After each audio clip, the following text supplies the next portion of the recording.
Pokémon X and Y were the first main series games on the Nintendo 3DS. They sold the most copies of any Pokémon game since Diamond and Pearl, and provided a new visual experience for everyone. In this video, I'm going to attempt to beat Pokémon Y without taking damage. The rules are nearly the same as the last no damage run that I did, meaning that I can basically save and reset whenever I want to.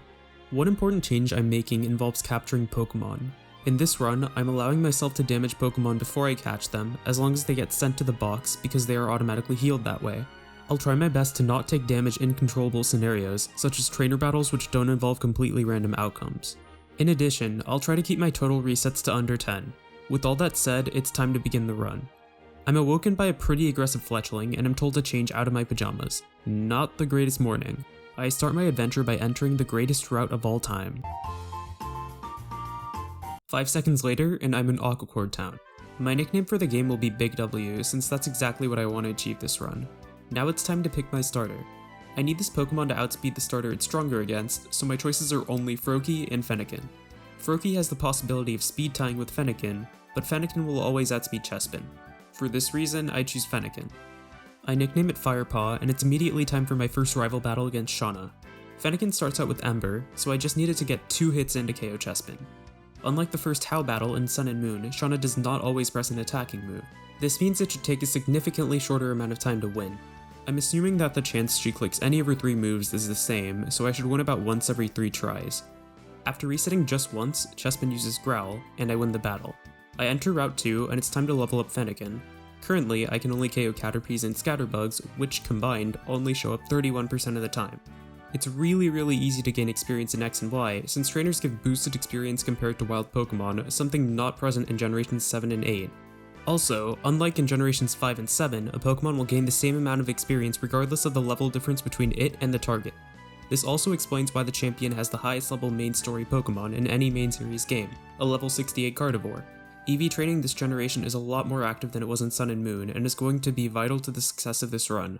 The way I'm going to EV train is through Super Training, a Generation 6 specific feature. There are 2 components to Super Training. The first is through a minigame. In this minigame, you shoot soccer balls at various goals while dodging opposing soccer balls.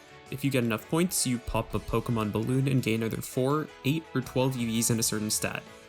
The first stage is a Scatterbug, which will award 4 defense EVs for defeating it. Now, believe it or not, Scatterbug answers any question you ask it honestly. Watch closely. Are you a bug type? Do you hate fire types? Can you fly?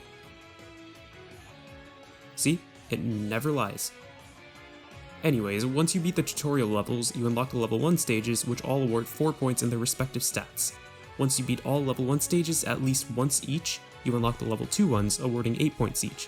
Level 3 stages are unlocked by beating level 2 and award 12 points each. Each stage that you beat regardless of the level will also award a random sized punching bag for the respective stat. These punching bags are the second component of Super Training.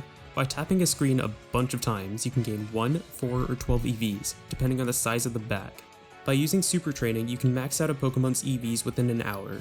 Fennekin's special attack is already 25 at just level 10 without a boosting nature. Enough sports, time to play Pokemon again. The first Pokemon I'm going to catch is a Fletchling on Route 2. I catch it in 1 Pokeball. If you're wondering why I risked it breaking out, I'll answer that very soon. The reason I want Fletchling is due to its high speed stat combined with the fact that it gets Quick Attack, something I will need for the first gym leader, Viola, whose Surskit also has Quick Attack. Time for my first big problem of the run. Fletchling cannot one-hit KO a single Pokemon on this route, since it only has Tackle and not Peck. Since I don't unlock the EXP share until beating the first gym, I can't level up Fletchling without risking damage.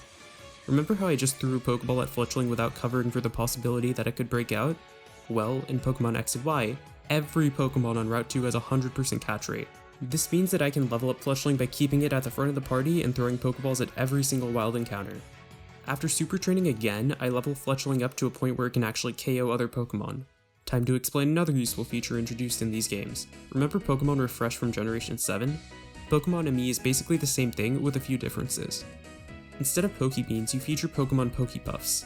Additionally, instead of collecting Pokebeans from shaking a tree, you get Pokepuffs by playing games with your Pokemon. Probably the fastest way to do this is by playing the Berry Picker game. Feeding Pokemon Pokepuffs raises affection, and after you increase affection by a couple stages, your Pokemon will gain 20% more EXP than before. As I stated before, I want to spend as little time as I can on this run, and I think using Super Training and Pokemon ME will help me do this. After raising both Fennekin and Fletchling's affection levels, I battled the first trainer in the game. Fennekin is over-leveled and juiced, so you can guess how this went. I enter Sandalwood Forest and level up Fennekin until it evolves into a Braixen. During that process, I flame charged a Panpour several levels lower, thinking it would knock it out. I will never underestimate the power of an elemental monkey ever again. I also trained Fletchling since there are a ton of bug types in the forest.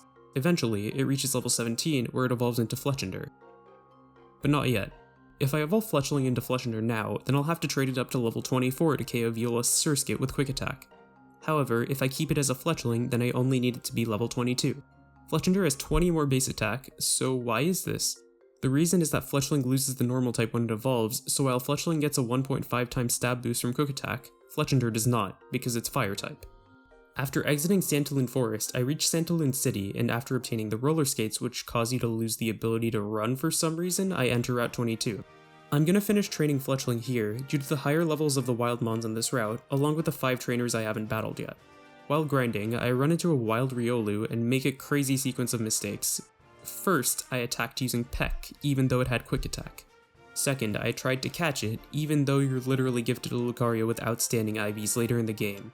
I'll explain the third reason later. I eventually caught it without it using Quick Attack. Fletchling eventually hits level 23, and it's time to take on the first gym leader, Viola. Fletchling takes out Surskit with Quick Attack, and Peck KOs with Vion.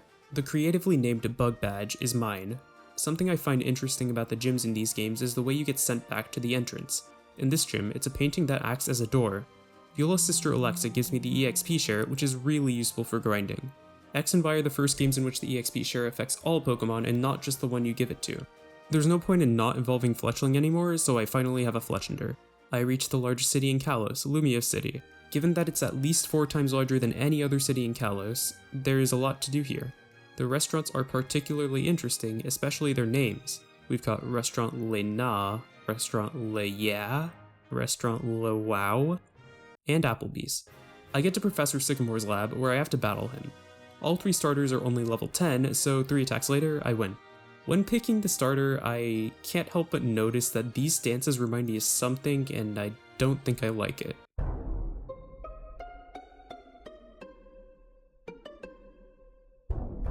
As for which starter I should pick, I'm either choosing Bulbasaur or Charmander. I'm playing Pokemon Y, so I will get the Charizardite Y Megastone if I pick Charmander. Drought along with a 159 base special attack stat is too good to pass up, as the sheer damage Mega Charizard Y can deal basically ignores the type chart. Yes, the 3 usable Pokemon I currently have are all fire type. I nickname Charmander Idiot and get on with the run.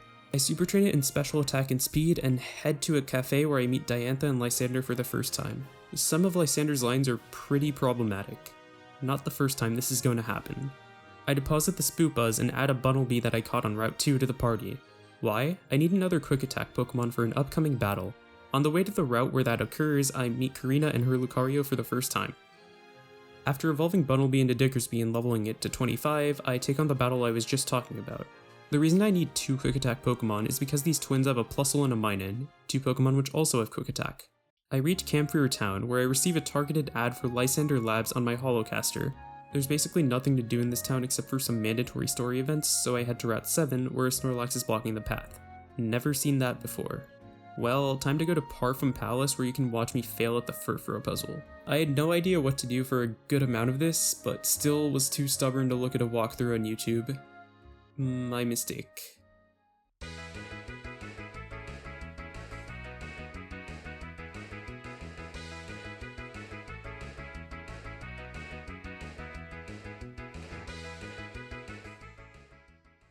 I am given the Pokeflute for catching the Furfurrow and use it to move Snorlax out of the way.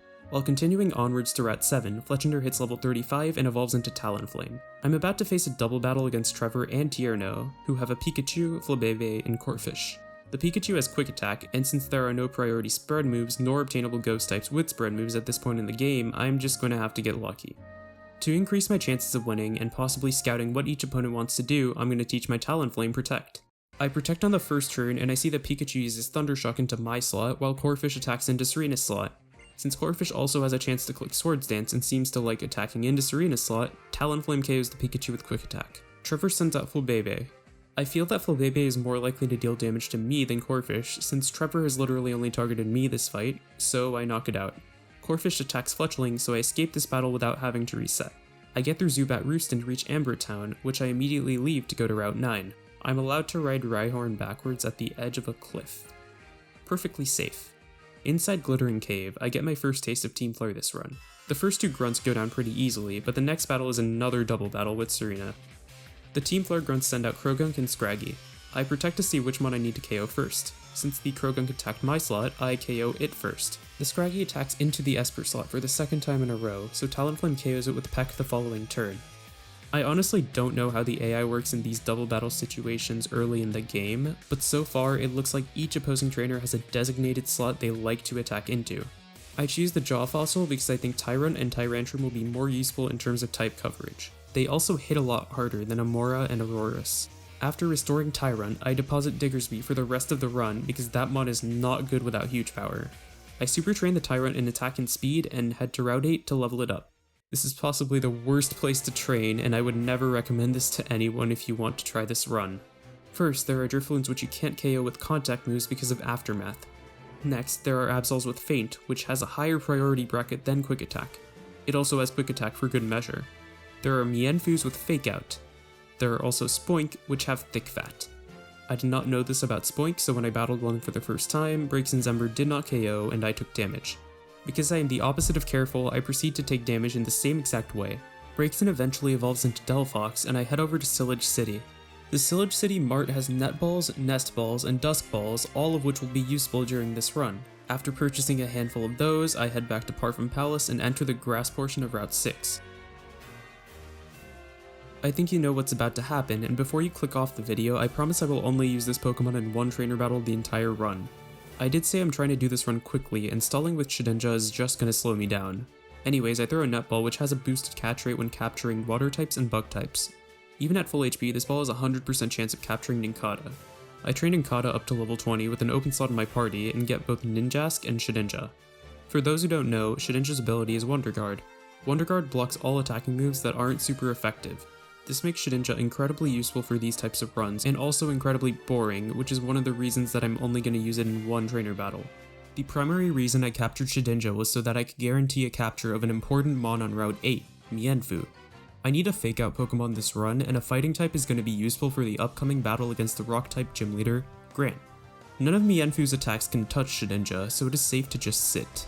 I chip Mienfoo just a little bit so that a Nest Ball has a guaranteed capture. There is one more Pokemon I want to catch in this stage of the game.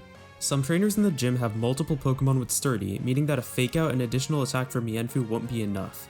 They could just send in their second Sturdy Pokemon and I wouldn't have the Fake Out option anymore. To solve this dilemma, I'm going to catch a Pokemon with Mold Breaker, which ignores all other abilities when attacking, Sturdy included. The best Pokemon with Mold Breaker that I can capture by far is an Axew, which is found in Zubat Roost. After finding one, I use Fake Out, which puts it in the range in which a Dust Ball can capture it 100% of the time. As I was super training it, my game froze, so I had to pick up another one. I head to Parfum Palace yet again and try to take a photo at the photo spot, which is designated by the sign with the camera. This is also a great demonstration of how terrible the roller skates are. Anyways, Phil the photo guy appears out of thin air and proceeds to take my picture. Charmeleon evolves into Charizard, and I now have 3 fully evolved fire types in my party. I go back to Lumio City and enter Shutterbug Cafe. Because I took a photo at a photo spot, a backpacker gives me the wide lens. This boosts accuracy by 10%, making 90% moves such as Jewel Chop, which my Axew has, 99% accurate. I give the wide lens to Axew for now, in case I need to use it in the near future. I train Axew up on Route 7 because I don't want to deal with the horrors of Route 8. Now I'm going to do a team recap. Axew is level 30 and now has Dragon Claw, which basically makes Jewel Chop and therefore the wide lens useless. Unfortunately, it is modest, meaning that it has an attack-dropping nature. Tyrunt is level 34 with 3 bad moves and Crunch. Mienfoo has Fake Out and Drain Punch at level 33. Talonflame is level 47 and it has Acrobatics, which is basically a 110 base power move without drawbacks because it isn't holding an item. Charizard is level 38 and Delphox is level 42 with both Flamethrower and Psyshock. Time to take on the gym. The first trainer has a Dwebble and Relicanth, both of which can be taken out by Mienfoo. Mienfoo breaks Dwebble's Sturdy with a Fake Out and then uses Drain Punch to finish it off. Relicanth also feints to Drain Punch. I made a mistake against the next trainer and led Delphox into a Soul Rock. Fortunately for me, Delphox is broken and a Flamethrower KOs it. I send in Tyrant for the Lunatone, and a Strong Jaw boosted Crunch takes it out. There is one more annoying trainer left with 3 Pokemon. First is Rhyhorn, which gets taken out by Psybeam. The next mon is a Nosepass with Sturdy, so I have to send out Mienfoo since Axew is not strong enough to one-shot it yet. The last mon is an Onix, and since it doesn't have Sturdy, it gets taken out. I am ready to take on the second gym leader after over 24 hours of in-game time. Ironically, Grant is the easiest trainer in the gym with just an Amora and Tyrant. Mienfoo easily takes both of them out. I get the Cliff Badge and the TM for Rock Tomb. The way to get out of this gym is by a couple of mudslides. You're going to start to see a pattern. I head north of Sillage City onto Route 10 and meet Team Flare again. I arrive at Geosenge Town where I get to listen to Team Flare sing. Remember how I said I'm only allowed to use Shedinja for one trainer battle this entire run? I'm about to use it. The reason for this is that I'm about to battle Karina and her 2 Lucarios, which both have Quick Attack. I really don't want to go with the next quickest option, which is to catch and train up a Golett on Route 10 to an obscene level. Shedinja will save time even though the battle itself is going to be terribly long. I teach Shedinja Hone Claws and probably should have taught it Rock Smash. This battle is just setting up Shedinja with Hone Claws and clicking attack buttons, nothing special. After the battle, Shedinja goes back to the box, never to be used again. On the route leading to Reflection Cave, Mienfoo learns Jump Kick. This is a 100 base power move with 95% accuracy, but will cause 50% in recoil damage if it misses. With the wide lens, however, this move will never miss. I blitz through Reflection Cave and arrive at Shallor City. At the city's Pokemart, I get the TMs for Dig and Poison Jab. Dig is going to serve as solid coverage for Axew. Now, time to go back to everyone's favorite city, Lumiose. I'm only here to receive a few timer balls and quick balls from people inside one of the buildings. I really should have done this before. I probably wouldn't have needed to damage Mienfoo or Axew to catch them if I had realized that quick balls were obtainable that early. What's done is done, and I go back to Parfum Palace for the 4th time. On the same route that I captured Nincada, I'm going to catch another Pokemon, Honedge.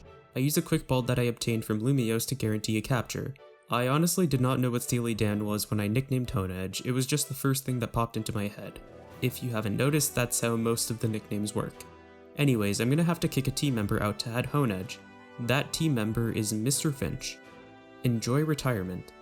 I dumped it into the daycare to see if that was a faster way to grind, but it wasn't. While it was there though, I super trained Axew yet again. After completing all 18 basic stages with one Pokemon, you unlock super secret training. Not so secret anymore though. This is the best way to get evolution stones in this game.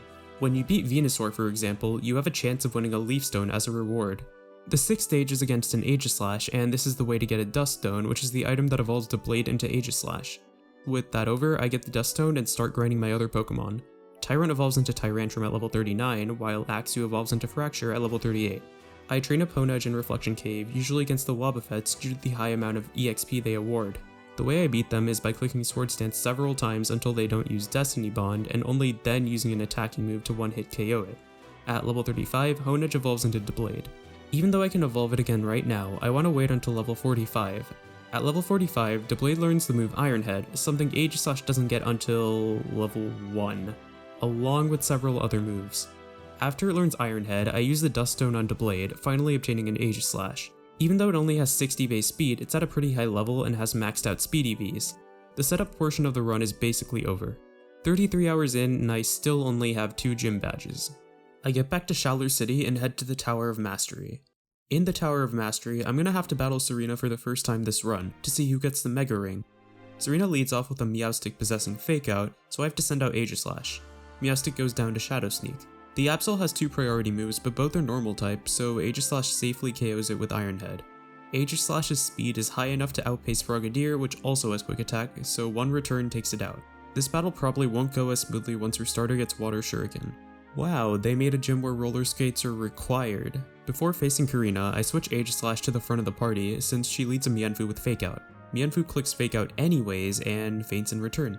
I send in Charizard to face Machoke and the newly acquired Flamethrower does the job. I send Aegislash back in to face Hawlucha, which only has 2 fighting type moves. One Iron Head later, I win and receive the Rumble Badge. The way to leave this gym is yet another slide. Well, it's a rail, but you slide down the rail. Back to the Tower of Mastery to play the most annoying and uncontrollable battle of this run. We'll be up against Karina for a 3rd time because one of her Lucarios wants to join my party. This is basically the Mega Evolution tutorial of the game. Mega Lucario versus Mega Lucario, but yours is always faster. Karina's AI is high enough to where she will click the move that does the most damage on average, Power Up Punch. Lucario has 2 moves it can click to 1-hit KO the other one. The first is Power Up Punch, which also needs to be a critical hit. In this game, the chance of landing a crit is 1 out of 16. The second is Bone Rush, which is 90% accurate and can hit anywhere from 2 to 5 times. There are several ways in which Bone Rush can KO. 5 hits, 4 hits with at least 1 crit, and 3 hits with 3 crits. This is the better option. All in all, the chances that I win are just a shade under 20%. Let's see what happens. The first Bone Rush only lands 3 times, so that's 1. The second misses. The third hits 4 times without landing a crit. The fourth lands 2 times, the fifth lands 4 non-crits again, the sixth lands 2 times, the seventh lands 3 times, the eighth lands 2, the ninth finally hits 5 times, and I win. This might seem terribly unlucky, but failing 8 times or more actually had a 20% chance of happening. Unfortunately, I am now at 11 resets, so I've already failed my goal of under 10, even though 2 have been controllable. I guess I'll make the goal less than 15 resets now. On my way out of Shaller City, Serena gives me the HM for Surf, and I deposit Lucario, the Pokemon which failed me several times too many, back in the box. Remember how I didn't mention the third reason for why catching that Riolu early in the game was useless? This is it. Lucario offers nothing to this run anyways.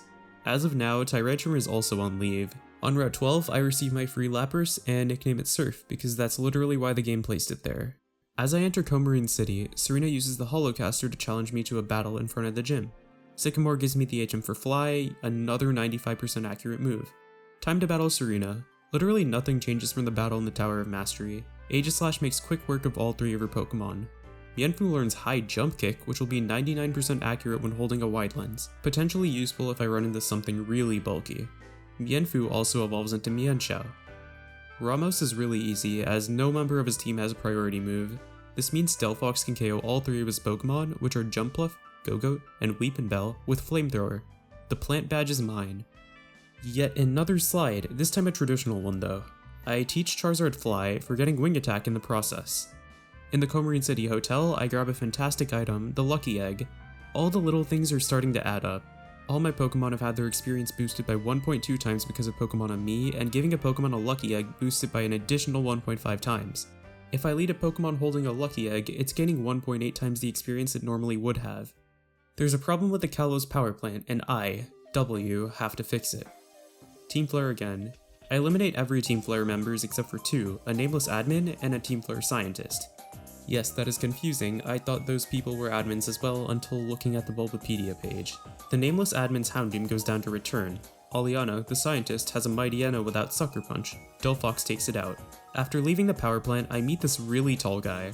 I arrive back at Lumio City and now have access to the other 2/3 of it.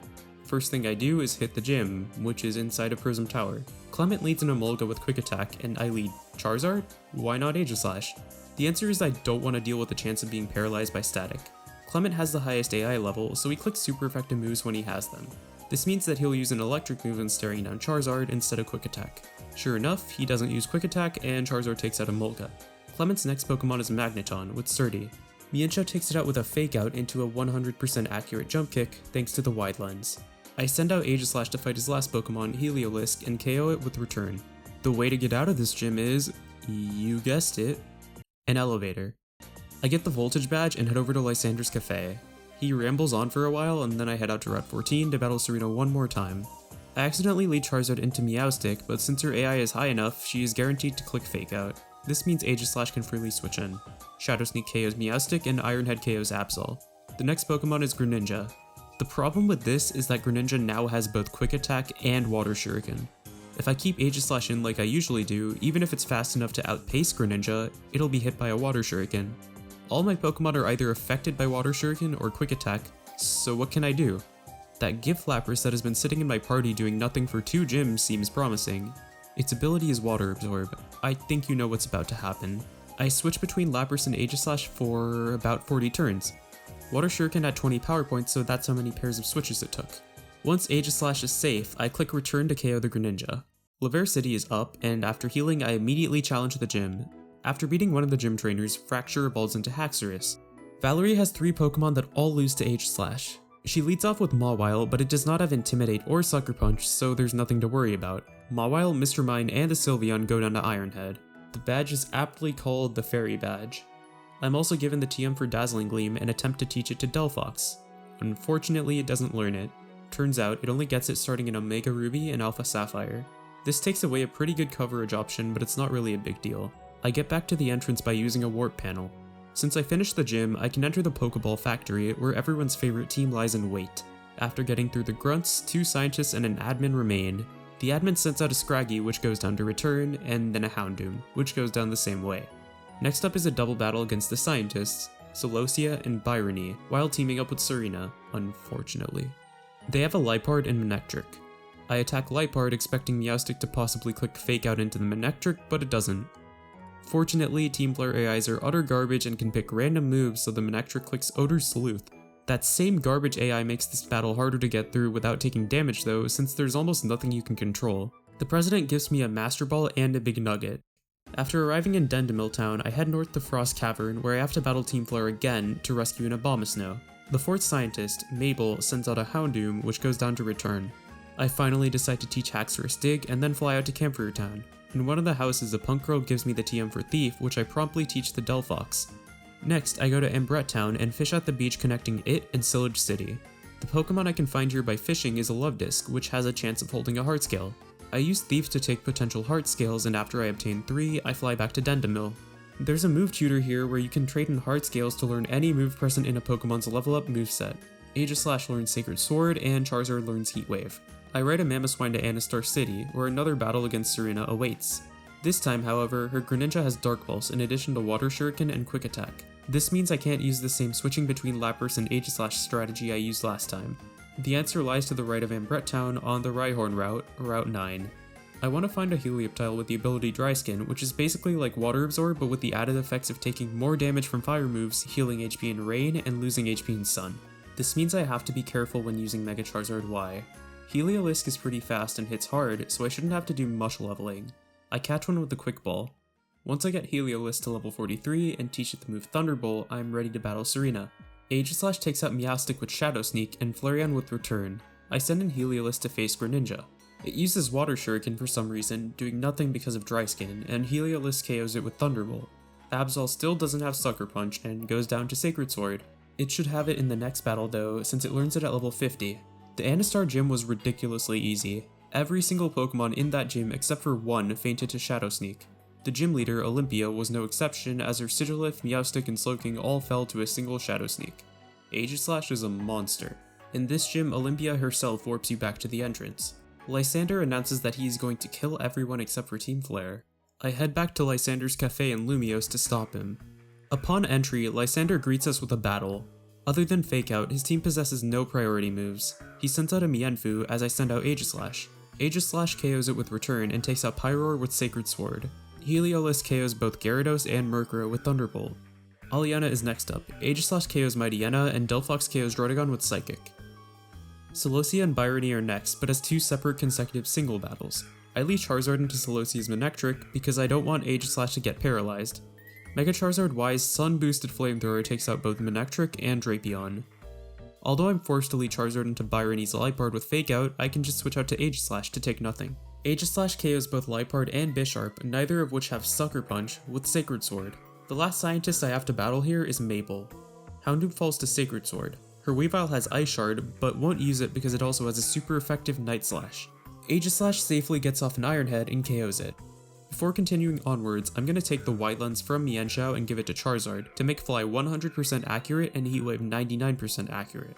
The really tall guy tells us a story, and then it's time to battle the 5th scientist, Xerosic. My 60 base speed Aegislash outspeeds his 130 base speed Crobat and KOs it with Iron Head, then KOs Malamar the same way. I have to call a 50-50 here as pressing one of either the red or blue buttons will destroy the world while the other won't. I correctly pick the blue button, but Xerosic activates the ultimate weapon anyways. Back to Geosenge Town, where Team Flare's secret HQ is. The second battle is pretty similar to the first, but his team is now fully evolved. Mienshao gets taken out by Iron Head, Pyro goes down to Sacred Sword, and both Gyarados and Honchkrow are KO'd by Thunderbolt. There are 3 double battles with Serena coming up, so I'm going to have to be prepared. I teach Charizard Protect and switch it to the front of the party. The first pair of Team Flare members have a Toxicroak and Liepard. I protect to both avoid a potential Fake Out and give Serena the chance of KOing Toxicroak with Psychic. Charizard KOs Liepard to win. The next pair of grunts have a Mightyena and Manectric. Since Heat Wave is 99% accurate due to wide lens, I click it to KO both Pokemon. The last pair of Team Flare members have a Scrafty and Houndoom. I can't click Heat Wave since Houndoom might have Flash Fire, so I use Fly to stall a turn, and give Serena a chance to attack. Disarming Voice, even though it's 4 times super effective, is unfortunately not strong enough to 2-hit KO Scrafty, so I'm going to have to hope Scrafty targets into the slot it can actually hit super effectively. Or it can just press Scary Face, that works too. Scrafty is really slow, so Charizard still outspeeds and KOs it with Flamethrower. There are only 4 Team Flare admins left to battle as non-consecutive single battles. This means I can change my leading Pokemon in between. Because the battles are non-consecutive, these guys are a piece of cake, and now I'm gonna catch Yveltal. I throw a Master Ball since I don't plan on catching any other Pokemon this run. Not that I plan on using Yveltal either. Now, it's time for the third Lysander battle where his Pokemon gain about 2 levels and Gyarados gets a Mega Stone. I really don't know why I have to battle the final boss 3 different times between the same 2 gyms. Aegislash KOs Mienshao with a non-stab Sacred Sword just to flex, and then KOs Pyro the same way. Honchkrow then goes down to Iron Head. Gyarados has Intimidate and will actually lift Thunderbolt from Heliolisk once it Mega Evolves because it gains the Dark type over the Flying type. I'm gonna have to land a high jump kick with Mienshao. I fake out to get as much chip damage as possible and then use high jump kick to win the battle. I meant to give Mienshao the wide lens but forgot that it was on Charizard, so instead of high jump kick being 99% accurate like I thought at the time, it was actually 90%. He screams in an entirely different font and then destroys the hideout. That is it for Team Flare, possibly the worst written team in the franchise. Game Freak knew that they were bad before they named them, which is why Team Flare rearranges to spell lame fart. After going back to Anistar and traveling through Route 18, I reach Corway Town. Here, I battle Professor Sycamore again, with his starters fully evolved. Ironhead KOs Venusaur, while Heliolisk's Thunderbolt KOs both Charizard and Blastoise. On the way to Snowbell City, the 3 Stooges challenge me to battles. First up is Shauna. Aegislash KOs her Delcatty with Sacred Sword and Goodra with Ironhead. Delphox KOs Chestnut with Psychic. Second is Tierno. Because all 3 battles are back-to-back, I'm forced to lead Aegislash and hope that Flame Body doesn't activate. Flame Body does not activate. Heliolisk's Thunderbolt KOs Troodon and Charizard's Flamethrower KOs Roserade. Third is Trevor. All 3 of his Pokemon go down to Aegislash. With that over, I finally arrive at the city with the 8th gym leader. I leave Snowbell to train a bit. On Route 21, I battle a couple Ace trainers with Wailord and Vileplume. I have Mienshao use high jump kick into the Wailord and it misses. Jump kick probably would have KO'd anyways. I retrieve Wulfric, the 8th gym leader, from Pokemon Village and then go back to the Snowball gym.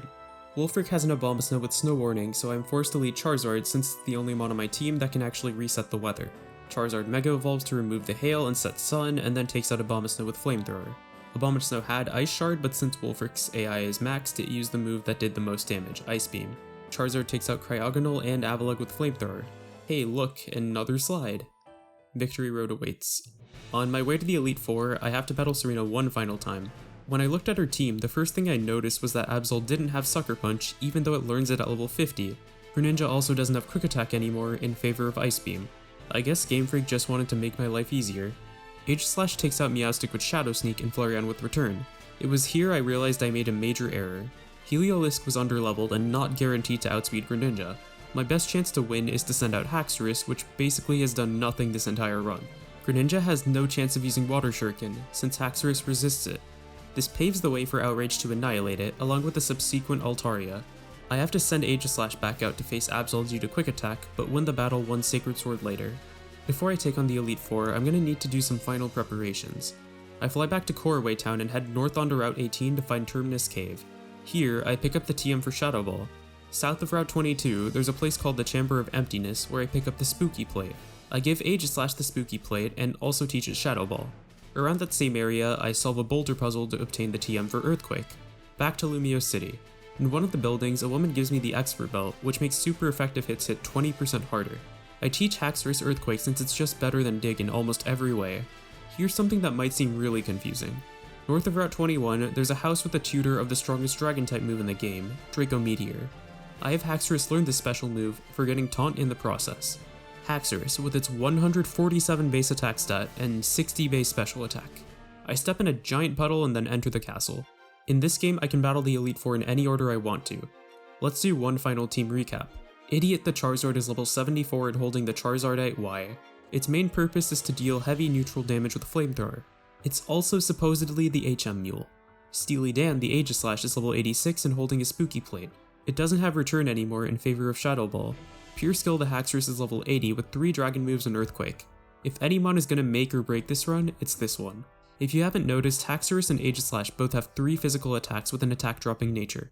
On the more fortunate side of things, Brick the Mienshao is adamant. It is level 78 and holding a wide lens, with Fake Out, both jump kicks, and Poison Jab for coverage. Fireheart the level 84 Delphox is primarily here for the speed and psychic coverage. 114 base special attack stat is nothing to scoff at either. Helicopter the Heliolisk makes the final cut, but at level 66 it is much weaker than the rest of the team. Thunderbolt and Surf are great moves for the team though. Most of these levels were specifically chosen to guarantee KOs on certain Pokemon. If they seem a bit high, remember that the Elite Four and Champion have EVs on all their Pokemon. The first Elite Four member I will challenge is Seabold, the Water-type specialist. For this battle, I'm giving Heliolisk the Expert Belt, so Thunderbolt can pick up a few KOs that it wouldn't otherwise. Seabold leads with Clawitzer, which gets KO'd by Thunderbolt. And so does Gyarados, and Barbaracle, and Starmie. If only every battle were that easy. Drasna, the Dragon-type specialist, is next. I take the wide lens from Mienshao and give it to Haxorus, which is now at the front of my party. Drasna leads with Dragalge, which promptly falls to Dragonclaw. Altaria and Noivern faint the same way. She's about to send in Druddigon. Other than Haxorus and Mienshao, no Pokemon on my team can definitively KO it in one hit. Druddigon has the ability Rupskin, which deals damage if hit by a contact move. Since Mienshao can only KO Druddigon with high jump kick, a contact move, I can't use it. However, Haxorus has Draco Meteor. Even with its abysmal special attack stat, its modest nature along with the sheer base power of Draco Meteor allows it to always KO Druddigon. The only concern is actually hitting, but with the wide lens, Draco Meteor is 99% accurate. It hits, and the scariest part of the Elite Four is over. I give Haxorus the Expert Belt in preparation for the next battle. Wickstrom, the Steel-type specialist, leads with the Klefki. There is one annoying thing Klefki can do here. It can press Spikes, preventing me from switching to any other Pokemon besides Charizard, since Spikes deals damage to grounded mons upon switching. I can get out of that situation, but it just makes my life harder. Fortunately, it clicks Torment, which just means I can't click Earthquake 2 times in a row. He sends in his Probopass next, and since I can't click Earthquake, I have to send in Mienshao. I forgot to give Mienshao back the wide lens, so I have a 5% chance to lose this thanks to Jump Kick's accuracy. Mienshao uses Fake Out to break Sturdy, and the Jump Kick KOs Probopass. Wickstrom's Aegislash has no priority move, so I can safely send in Charizard. Flamethrower destroys it, and then Wickstrom sends in Scizor. Although Scizor has Bullet Punch, it's going to click Night Slash since that's neutrally effective against Charizard. Flamethrower does at least 400% to Scizor, and that's 3 members down. I give Mienshao the wide lens like I should have last time, and have it forget Poison Jab in favor of Rock Tomb. Rock Tomb is 95% accurate, so it'll never miss in conjunction with wide lens. I switch Mienshao to the front of my party, and I'm ready to battle Malva, the Fire-type specialist. She leads with Pyroar, which goes down to Jump Kick. Next is Talonflame, the reason I taught Mienshao Rock Tomb. Talonflame has no reason damage-wise to use Quick Attack instead of Brave Bird against a Mienshao, so I safely get the Rock Tomb off and KO it. I need to send in Aegislash to KO Torkoal. Even with no special attack EVs, a Spooky Plate boost combined with Torkoal's below average HP and special defense allows Shadow Ball to pick up the KO. Last up is Chandelure, and Shadow Ball knocks it out. Before the champion, I have Haxorus forget Draco Meteor and learn Poison Jab. Remember that Haxorus is still holding the Expert Belt. I move Delphox to the front of my party, and I'm ready to face Diantha. She leads with Hawlucha, and Delphox takes it out with Psychic. Haxorus KOs Tyrantrum with Dragonclaw. Mienshao KOs Aurorus with Jump Kick. Haxorus also KOs Goodra with Dragonclaw. Diantha is about to send out Gourgeist with Shadow Sneak. Even with Spooky Plate, a Shadow Sneak from Aegislash won't be enough. I'm gonna need to bank on the AI to click the move that does the most damage, which in this case would be Phantom Force. I send in Charizard and have it use Flamethrower, and the Gourgeist fortunately does not use Shadow Sneak. Last up is Gardevoir. Believe it or not, 2 mons which are strong enough to KO Gardevoir, Charizard and Aegislash, don't actually outspeed it if it is max speed. Since this is the champion, that is very possible. I have to send in Haxorus to be safe. This is the reason I taught it Poison Jab earlier. One Expert Belt boosted Poison Jab later, I am the champion of Kalos. There's one final automatic battle against the really tall guy, AZ. If you're wondering why I led Delphox into Diantha rather than Haxorus, this is why. I was more confident in Delphox's Psychic rather than Haxorus's Earthquake to KO this Torkoal. Sure enough, Torkoal drops to Psychic. Aegislash's Shadow Ball KOs both Golurk and Sigilyph. And after 3,000 years, the run is successful. It actually took less than 46 hours, meaning that from the 3rd gym to the end of the game, only 11 hours passed. I finished with less than 15 resets, so I'm pretty happy with this run. Remember to drop a like if you liked the video, subscribe if you want to see more content like this, and leave a comment down below if you enjoyed or have feedback. Comments really help the YouTube algorithm. Also, if you haven't already, check out my no damage run for Pokemon Sun. Thanks for watching.